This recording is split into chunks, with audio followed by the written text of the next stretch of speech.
Hi guys, this is the Clear English Corner, and I'm Keenyn, your personal American English pronunciation coach. In this lesson, we're talking about linking. Linking refers to how sounds flow together between words in spoken English. Spoken English is very different from written English. In written English, there's very clear, distinct white spaces between each word. But if you talk like there are white spaces between each word, you sound choppy and you don't have that natural fluency and flow that you're striving for. The good news is there are patterns as to how sounds join together between words in spoken English. So understanding the patterns of linking is all about knowing what type of sound one word ends in and what type of sound the next word starts with. Today we're going to talk about 3 of those patterns and go over lots of examples together. We'll talk about linking consonants to vowels, vowels to vowels, and consonants to consonants.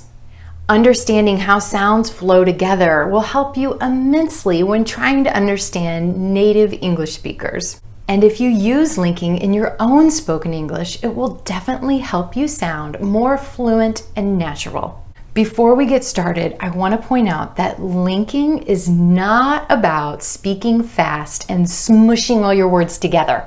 Now, while there are native speakers that definitely speak this way, they're hard to understand for you and me both.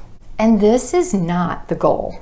Linking is really all about understanding how the sounds flow from one word to the next and realizing how it impacts the rhythm and music of the language. We can use linking to create a fluent rhythm and flow while still using a clear and controlled speaking rate. All right, so let's dive in. Let's talk first about linking consonant sounds to vowel sounds. This is my favorite type of linking, and if you're going to focus on practicing any of these particular patterns, this would be the one I would focus on because it's most apparent in your connected speech when you're not connecting your consonants to your vowels. So when one word ends in a consonant sound and the next word begins with a vowel sound, that ending consonant jumps on over right in front of the vowel sound in the following word. Here's some examples. Does it. Does it becomes does it. Does it. That ending z sound at the end of does jumps on over in front of the I and it. So it sounds like zit. Does it. Does it. Make a. Make a becomes make a. Make a. With that final k in make jumping over in front of the word a. Make-a, make-a. Does it make-a? Does it make a difference? Does it make a difference? I think it does. I think it does. All right, try this one. Kind of. Kind of becomes kind of. That final d linking over in front of the word of. Kind of, kind of. Like it becomes like it, like it. Again, that final K sound linking over in front of the I in it. Like it, like it.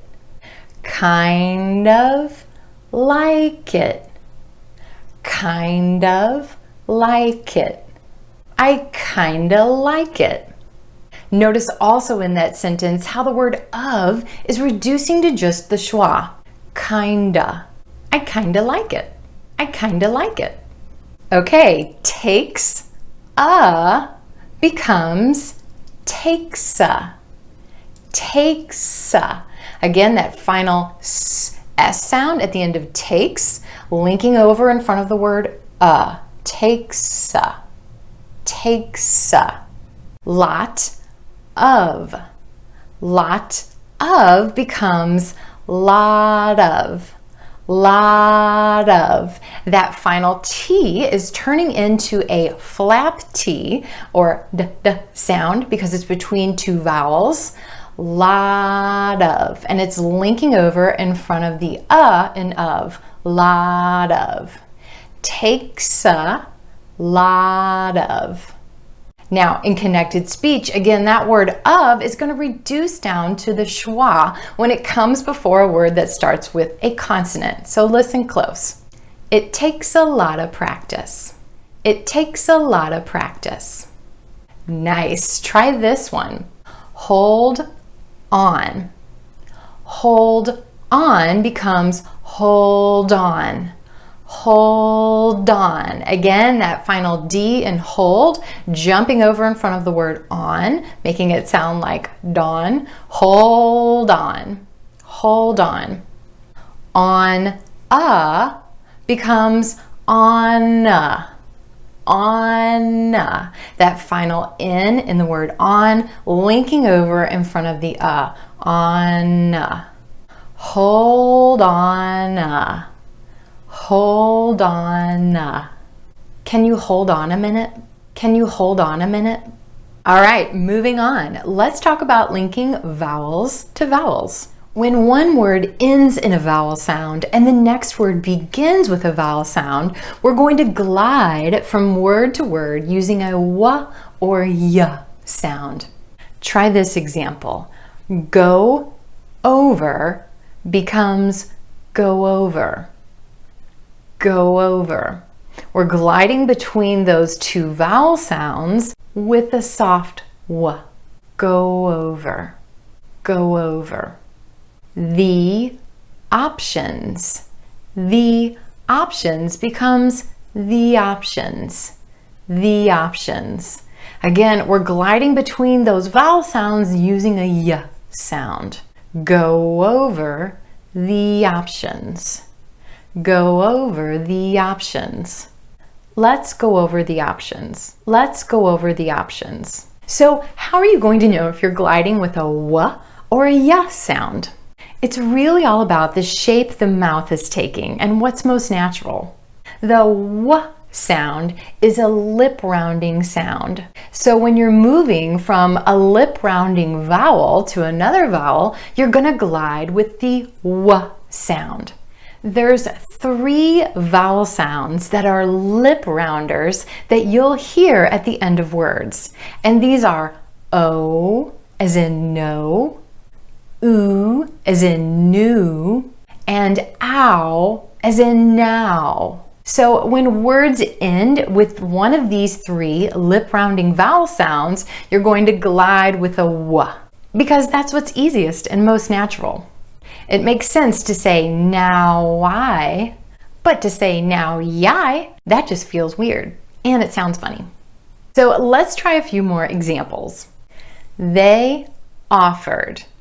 They offered becomes they offered.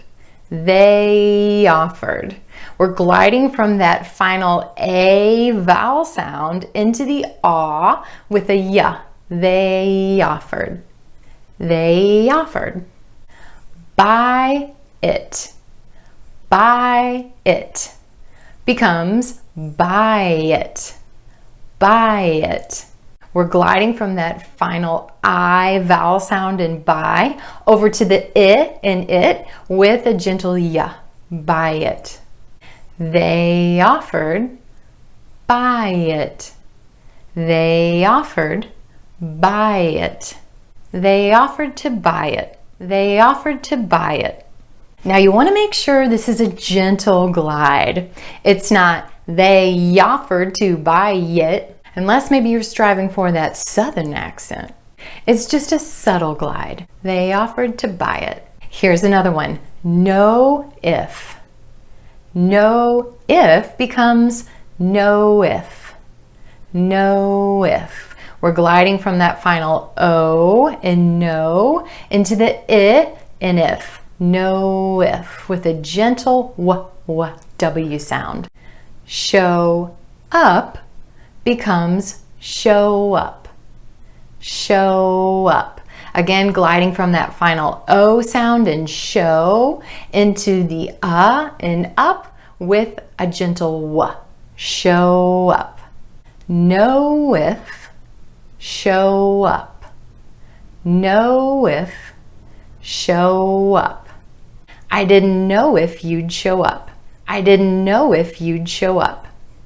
Another example. So I becomes so I. So I. And stay in becomes stay in.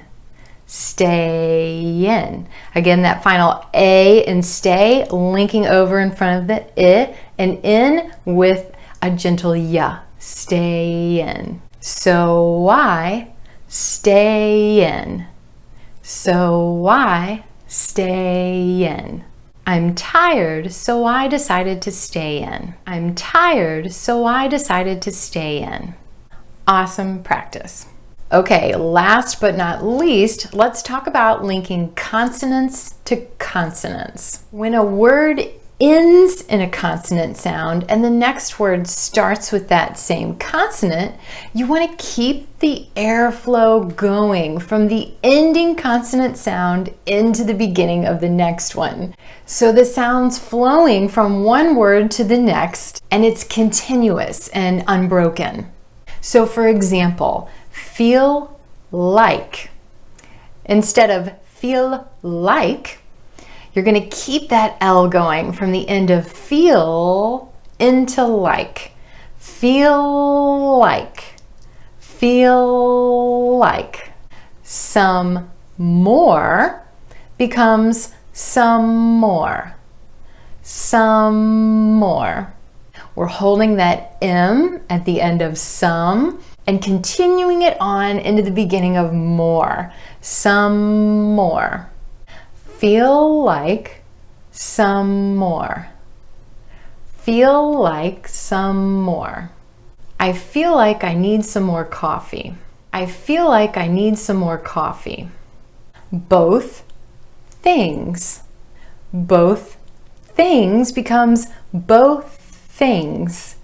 That ending TH, I'm just holding that sound and releasing it into the next word. Both things. Both things.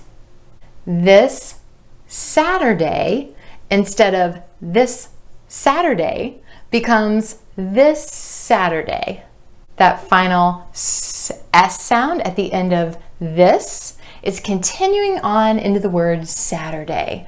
This Saturday. This Saturday. Both things this Saturday. It's important to grasp the idea that the sound continues on. You're not just saying it once because it's not both things this Saturday. Both things this Saturday. You're keeping that airflow going between the words. Both things this Saturday. We scheduled both things for this Saturday. We scheduled both things for this Saturday. This also works for similar consonant sounds, for sister sounds or cognates that are made at the same place in the mouth. So for example, the S and Z sounds.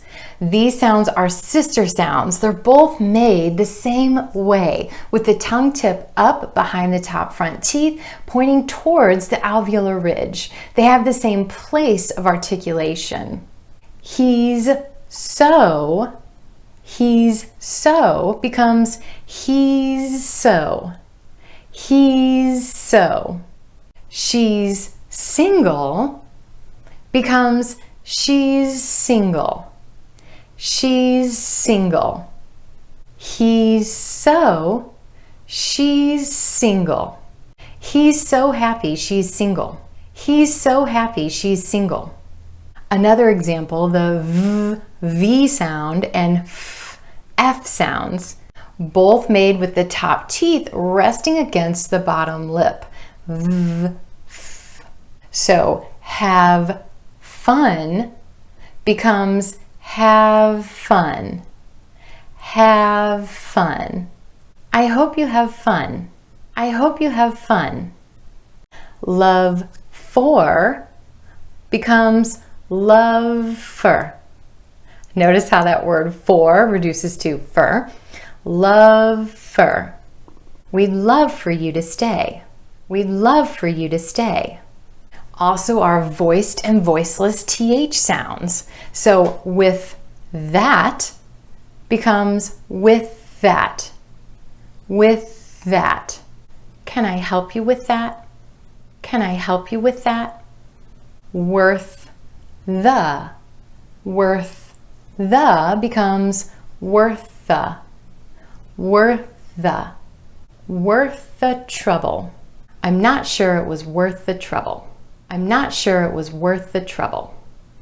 All right, last but not least, let's talk about linking stop consonants to other consonants. So in all of our previous examples talking about linking consonants to consonants, we were using what's called continuous consonant sounds. These sounds like l, s, z, v, can all be made as long as you have breath in your lungs. You can keep going with these sounds. They are continuous.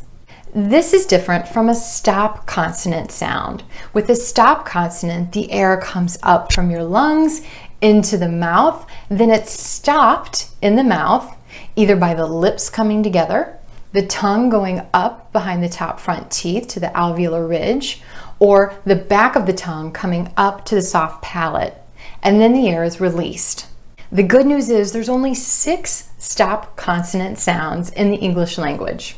They are p and b, both made by bringing the lips together, t and d, both made with the tip of the tongue tapping the alveolar ridge behind the top front teeth, and k and g, both made by bringing the back of the tongue up to the soft palate.